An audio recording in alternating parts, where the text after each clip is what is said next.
Comme tous les matins, Mona et Dali prenaient le chemin de l'école. Ils ne cessaient de ronchonner. C'était tellement mieux de rester dans son lit bien au chaud. Dali commençait à parler de magiciens, de démons vengeurs, pendant que Mona l'écoutait. Elle ressentait une boule au ventre. Comme tous les matins, elle allait devoir affronter ses amis et ne savait pas encore quelle histoire allait surgir entre elles. Seulement, ce matin-là, il y avait quelque chose de différent.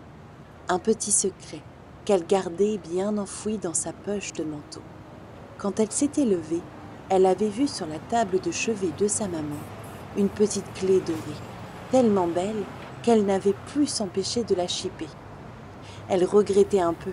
Elle espérait de tout cœur que sa maman n'allait pas la chercher. Qu'est-ce qui lui avait pris? La clé l'avait tellement attirée.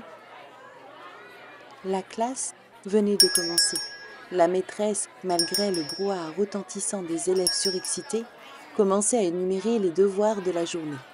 Mona se retourna vers son amie Louise pour savoir si elle avait bien compris la leçon de mathématiques du jour, quand soudainement un pop retentissant résonna dans toute la classe. Les élèves bondirent de leurs chaises et commencèrent à chahuter de plus belle. Louise et Mona, elles, se figèrent. Devant elles était apparu un étrange coffre en bois. Il était plutôt petit, mais d'étranges gravures l'ornaient, des sortes d'arabesques mystérieuses. Tu vois ce que je vois ?» chuchota Mona. Oui, je vois ce que tu vois. Il n'y était pas il y a moins de 2 minutes de ça. » Mais qu'est-ce que c'est ? À mon avis, c'est un coffre. Oui, ça je vois, lui répondit Mona. Mais à ton avis, qu'est-ce que c'est ? Je sais pas, c'est apparu devant toi. Louise prit le petit coffre entre ses mains et commença à le retourner. Il semblait vide, il sonnait creux. Elle frappa même dessus. Arrête, dit Mona. Tu vas l'abîmer. Mais non, je fais attention. Elles commencèrent à chahuter. Qu'est-ce que ce coffre faisait là ? Les deux fillettes, bien trop concentrées pour faire attention à ce qui se passait autour d'elles, sursautèrent quand la maîtresse cria. « Arrêtez ! Cessez ! Le prochain qui ose lever la voix ira tout de suite dans le bureau du directeur. Maintenant, je ne veux plus rien voir sur les tables. Je vais vous distribuer votre devoir et je ne veux plus entendre un mot. » Les deux fillettes se regardèrent, gênées. Elles se sourirent comme pour se dire « T'inquiète pas, on va résoudre ça. » Mona était anxieuse. Elle avait l'étrange impression que ça avait quelque chose à voir avec la clé qu'elle avait subtilisée à sa mère ce matin.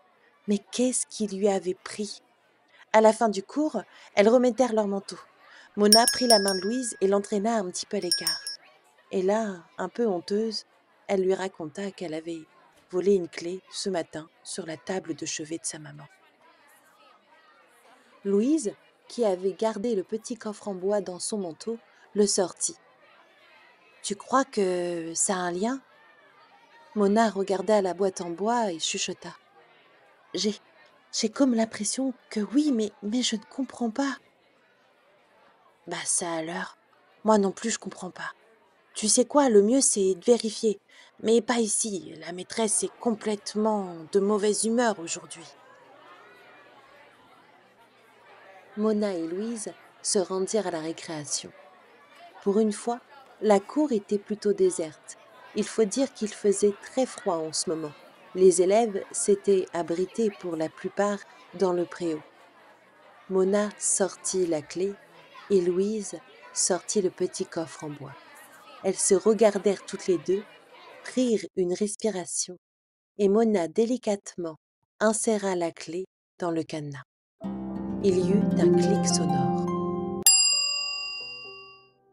Si vous avez réussi à ouvrir ce coffre, c'est que l'héritier d'Andelan a enfin été retrouvé. Nous vous remercions de tout cœur. À présent, vous allez pouvoir découvrir notre royaume.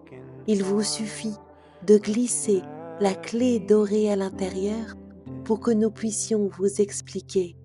Sachez que nous vous attendions depuis longtemps. Je sens votre énergie. Vous êtes la princesse Mona. Mona, effrayée, referma la boîte brutalement, tandis que son amie Louise continuait à la fixer. Mais qu'est-ce que c'était » demanda-t-elle à son amie. Je, je ne sais pas, Louise. Mets la clé dedans, on va voir. Non mais ça va pas? T'as entendu cette étrange de voix? C'est quoi ce truc? Il y a sûrement des piles à l'intérieur. Mais qu'est-ce que c'est? Je crois qu'il y a quelque chose de bizarre, vraiment.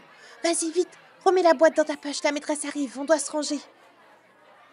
Clairement, la journée n'était pas finie pour Mona. Il allait falloir attendre le soir pour essayer de résoudre ce mystère. C'était quoi ces histoires de princesses? Ces histoires d'héritiers? Et comment cette voix savait-elle son nom? Je vous remercie de m'avoir écouté. On se rejoint pour l'épisode 2.